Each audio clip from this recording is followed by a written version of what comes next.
ওমা হ্যাঁ, মশলা বাটছো কেন? কি করবে গো? আলুর দম। আলুর দম? কি করবে আজকে? ওই আমাবস্যা বলে ওই লুচি করে বলেছিলে? আলুর দম করবো, আমাবস্যা লুচি আলুর দম করবো। ও আচ্ছা, এই জন্য ময়দা মেখে রেখেছো? বাহ। আর এখানে আলুর দমের জন্য এই ফোড়ন হচ্ছে?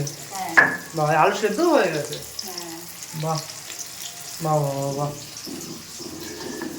রাত্রে খাবারটা আজকে জমে যায় বন্ধুরা, পুরো একদম কষা কষা আলুর দম। কষা কষা করবে তো না? হ্যাঁ হ্যাঁ। কষা কষা আলুর দম আর হবে লুচি। ও এখানে একদম লুচি ভাজা শুরু করে দিয়েছে মা, কত সুন্দর একদম ফুলে একদম গেছে একদম লুচিগুলো। আর এখানে তরকারি মা ফুটছে নাকি? এটা পুরো টানাবে তো? হ্যাঁ ব্যাস, পুরো কষা কষা আলুর দম। আর এদিকে দেখতে পাচ্ছ একদম লুচি হচ্ছে। এখানে হচ্ছে একদম মা লুচি বেলছে একদম, এখানে বেলছে আর এখানে যাচ্ছে। বাহ,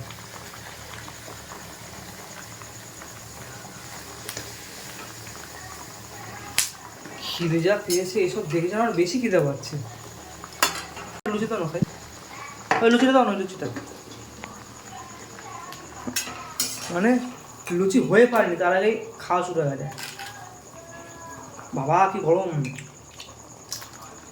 আলুর দমে দিকে হচ্ছে, আমার তস হয়েছে না, গরম।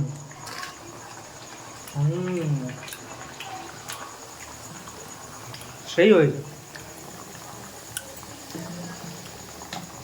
তোরা বসে পড়লাম খেতে। এই যে মা তরকারি দিয়ে দিল একদম, দেখতে পাচ্ছ ঝোল, আলুর ঝোল তরকারি, মানে আলুর দম। আর এখানে রয়েছে একদম ফুলকো ফুলকো লুচি, দেখতেই পাচ্ছ একদম। ও এরকম ফুলকো ফুলকো লুচি এরকম ছিঁড়ে, ঠিক এরকম যে আলুর দমটা রয়েছে দেখতে পাচ্ছ। এই যে আলুর দম, ও সেই নরম হয়েছে একদম আলুর দম।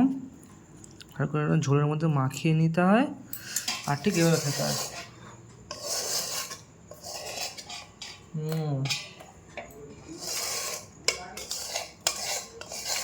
তাদের খাওয়াটা পুরো জমে গেল, একদম ভেবেছো মা। তো এখানে খেতে থাকি।